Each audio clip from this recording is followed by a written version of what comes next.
Chicago Public Schools announced 54 elementary and middle schools would be closing, and 61 buildings would be left vacant. Plenty of schools have been closed before, but this is an exceptionally large number, unparalleled by any school district. The plan affects 30,000 students, not to mention countless teachers, principals, and parents. The announcement wasn't a surprise after months of speculation and dozens of community meetings, but that didn't make it any less infuriating for those affected. And on Wednesday, a sizable group of protesters gathered. Chicago police downplayed it and said it was like 700 to 900 people. Chicago Teachers Union said it was like 5,000 to 6,000 people. It's probably somewhere in between. Protesters held signs calling Emanuel racist, or Mayor 1%, or even simply saying, "Rom sucks." The mayor's perceived indifference to public opinion wasn't helped by the fact that he was out of town on vacation when the announcement happened, and then he waited days to defend his decision. Schools close all the time in Chicago and nationwide, and it's not a popular decision. When Michelle Rhee served as D.C. Public Schools Chancellor, she announced a plan to shut down 23 schools in 2008. In the 2010 education documentary, Waiting for Superman, she said, "If you want to quickly become the most unpopular person in a city, you just tell someone you're going to close down a school, much less 23. CPS and the mayor's office say the move is necessary to break children out of underperforming schools and to consolidate underutilized facilities to cut costs. In the negotiations, CPS Chief Barbara Bird Bennett promised schools would only be closed if the children could be sent to better schools. While a report in the Sun-Times showed that a third of the schools aren't, they'll be sending students to similar schools with similar rankings, and 8 are sending them to schools with lower test scores. And the concern isn't just based on education. After 506 murders happened in 2012, the city is still struggling to rein in violence.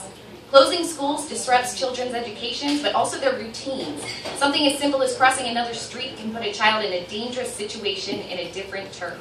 A shakeup in the schools can coincide with a shakeup in gang violence.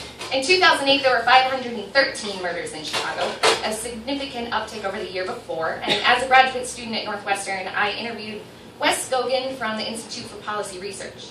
He said, "Gang homicide is to a certain extent caused by the disruptions of the drug markets and in the stable gang relationships caused by reconstituting schools, knocking down CHA high-rises, and attacking street corner drug markets. Those reconstituted schools were part of Mayor Daley's mid-2000s Renaissance initiative that merged several troubled high schools into few really troubled high schools." NPR's This American Life recently examined the effect of violence on Chicago's Harper High School in West Englewood. Linda Lutton reports that the area around Harper was once almost solely controlled by one gang, the Gangster Disciples. Gangs don't operate that way anymore, in part because the Chicago police did their job too well and broke up all the big gangs.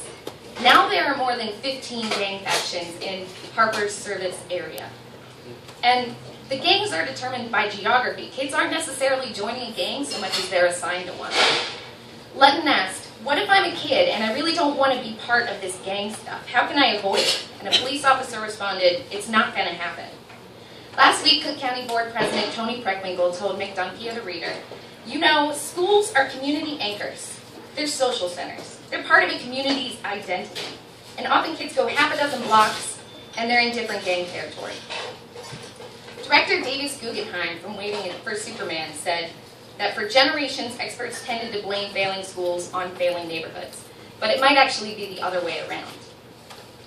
Preckwinkle also wondered why prisons are packed and schools are closing, why instead of investing in education, money pours into the prison system. A Harvard professor approaches violence as a public health issue. In a speech at Northwestern Law School last week, she compared violence to lung cancer. It's more effective to stop people from smoking than it is to throw money at curing lung cancer. Much in the same way, preventing violence is more effective at preventing violence than it is to throw people in jail.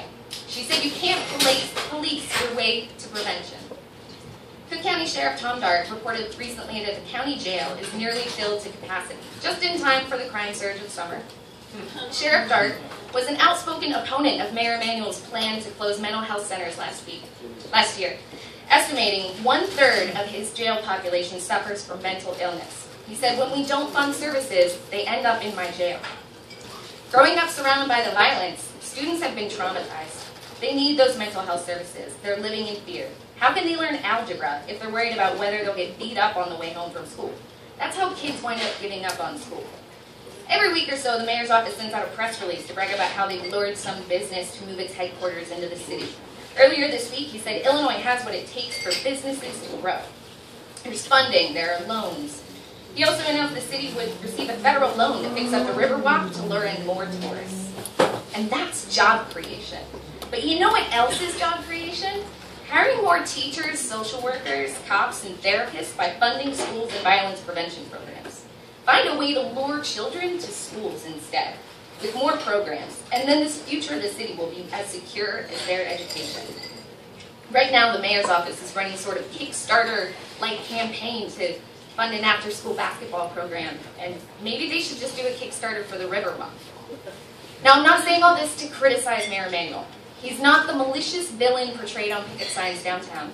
I don't doubt that he believes that this will really help Chicago's children, that it will strengthen the school system, that it will strengthen communities, and that it might even stabilize the city's bottom line. And it might even work. As the outrage on school closings continues, he's standing his ground. He says he's done negotiating. He made a few concessions, like agreeing not to repeat the mistake of closing high schools. It's not like Emanuel was secretly bulldozing an airport in the middle of the night, like some other certain mayor we know. But it doesn't stop parents, teachers, and especially children from feeling like they're being bulldozed just the same. Thanks.